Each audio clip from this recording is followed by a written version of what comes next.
Hello বন্ধুরা, আসসালামু আলাইকুম। কেমন আছেন আপনারা?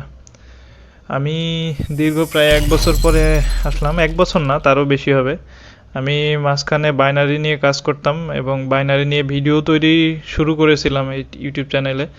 কিন্তু আমি যখন শুনেছি বাইনারি হারাম, তখন থেকে আর বাইনারিতে কাজ করি না, বাইনারির কোনো ভিডিও দিই নাই। যদিও আমাকে অনেকে রিকোয়েস্ট করছে বাইনারির জন্য ভিডিও দিতে, আমি সেটা দিয়ে আর দিই নাই।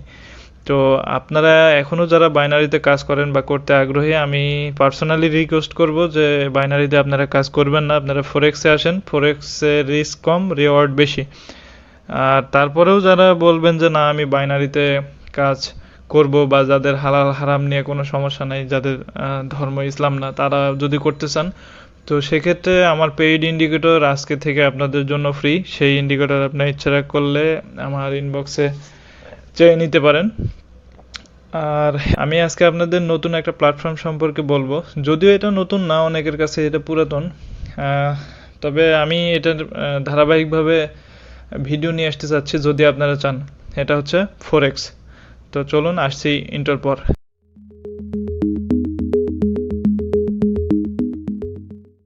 আমরা আজকে ফরেক্স মার্কেটের বেসিক 6টি বিষয় সম্পর্কে জানবো। সেগুলো হলো ফরেক্স কি, ফরেক্স মার্কেট কি, ফরেক্স ট্রেড কি, ফরেক্স ট্রেডার কারা, এই মার্কেটে কি লেনদেন হয়, এবং ফাইনালি জানবো ফরেক্স মার্কেটের সংক্ষিপ্ত ইতিহাস। আমরা খুব সংক্ষেপে এই 6টি প্রশ্নের উত্তর জানবো সর্বোচ্চ 10 থেকে 12 মিনিটের মধ্যে।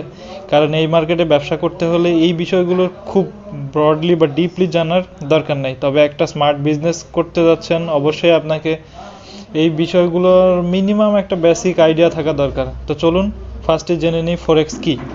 সংক্ষেপে ফরেন কারেন্সি এক্সচেঞ্জের শর্ট হচ্ছে এফএক্স বা ফরেক্স। অর্থাৎ ফরেক্স হলো এক দেশের মুদ্রার সাথে অন্য দেশের মুদ্রার বিনিময়কারী গঠিত একটা বাজার। আমরা অন্যভাবে বলতে পারি, এক দেশের মুদ্রার সাথে অন্য দেশের মুদ্রার বিনিময়কেই ফরেক্স বলে। আমরা একটা উদাহরণের মাধ্যমে এটা আরও ক্লিয়ার হতে পারি। প্রত্যেক দেশের নিজ বাজারে আনিত সকল পণ্যের মূল্যমান আছে, যা ওই দেশের প্রচলিত মুদ্রার মূল্যমান অনুযায়ী নির্ধারিত হয়। যেমন আমাদের দেশের প্রেক্ষাপটে একটা ভালো ফোনের দাম 20 থেকে 30 হাজার টাকা, আবার একটা ভালো মোটরসাইকেলের দাম 2 থেকে 3 লাখ বা 5 লাখ টাকা। এই যে মূল্য, প্রোডাক্টের যে মূল্য, এটার মূল্যমান নির্ধারিত হয় আসলে আমাদের দেশের টাকার মূল্যমান অনুযায়ী। এখন কথা হচ্ছে যে সকল কিছুর মূল্য প্রচলিত মুদ্রাতে নির্ধারিত হলেও পণ্যের মান নির্ধারণকারী এই মুদ্রাটির মান নির্ধারিত হয় কিভাবে? এটা খুবই গুরুত্বপূর্ণ একটা প্রশ্ন, যার সংক্ষেপ উত্তর হলো বৈদেশিক মুদ্রা লেনদেন কেন্দ্র বা ফরেক্স মার্কেট। ওকে, সেকেন্ড, আমরা এখন জানবো ফরেক্স মার্কেট কি। খুবই সিম্পল, যে মার্কেটে বিভিন্ন দেশের কারেন্সি এক্সচেঞ্জ হয় বা বিনিময় হয় বা লেনদেন হয়, তাই ফরেক্স মার্কেট। ফরেক্স মার্কেট সারা বিশ্বে এমন একটি বাজার যেখানে মুদ্রার এই বিনিময়ের মাধ্যমে এক দেশের মুদ্রার বিপরীতে অন্য দেশের মুদ্রার মান নির্ধারিত হয়। Okay, next, forex trade. Forex trade হচ্ছে ফরেক্স ট্রেডারদের অ্যাক্টিভিটি। সংক্ষেপে এটাই জানুন, পরবর্তীতে আরও জানবেন। ওকে, নাও ফরেক্স ট্রেডার কারা বা কারা এখানে লেনদেন করে? এক কথা এবং সংক্ষিপ্ত উত্তর হচ্ছে আমরা বলতে রিটেল ট্রেডার, আমি আপনি।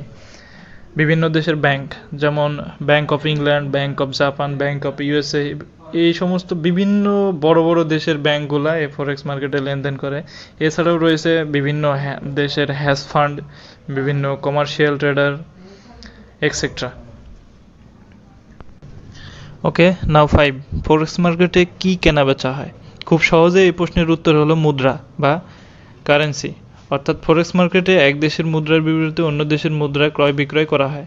অন্যান্য বাজারের তুলনায় এই মার্কেটে প্রচলিত পণ্য অর্থাৎ মুদ্রা ক্রয় বিক্রয় করা হয়, কিন্তু এটা হাতে ধরা যায় না বা ছোঁয়া যায় না বলে জনমনে অনেক বিভ্রান্তির সৃষ্টি রয়েছে। বাট এটাও অন্যান্য মার্কেটের মতো একটা মার্কেট। ফরেক্স মার্কেটে যে শুধুমাত্র কারেন্সি লেনদেন হয় তা না, এখানে আরও লেনদেন হয়, যেমন মেটাল ট্রেডের মধ্যে গোল্ড, সিলভার, ভার্চুয়াল কারেন্সির মধ্যে BTC, doggy coin, light coin, তারপরে আছে ওয়েল, আছে ইন্ডেক্স ট্রেডিং, আছে আরও এরকম অনেক কিছু আছে যেগুলা অনেকটা অ্যাডভান্স বিষয়। আমি এগুলা পরবর্তী ভিডিওগুলোতে ডিটেলস আলোচনা করব, আপাতত এই বিষয়গুলো জানলেই হবে। নাও ফরেক্স হিস্ট্রি বা ফরেক্সের ইতিহাস। আমরা ফরেক্সের ইতিহাস জানার আগে একটু পাস্ট জেনে আসবো। সেটা হচ্ছে সৃষ্টি লগ্ন অবস্থা থেকেই মানুষ কোনো না কোনো কিছুর বিনিময় করত।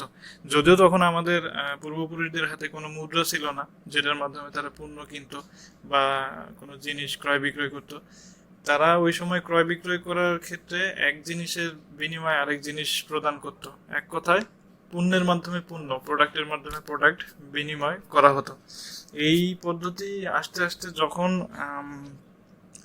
একটা সময় আসলো যখন গোল্ডের এক কথায় স্বর্ণের দ্বারা সবকিছুর মূল্যমান নির্ধারণ করা হয়, কিন্তু এটা আস্তে আস্তে দ্বিতীয় বিশ্বযুদ্ধের শেষে গোটা আন্তর্জাতিক অঙ্গনে অস্থিরতা বিরাজ করছিল।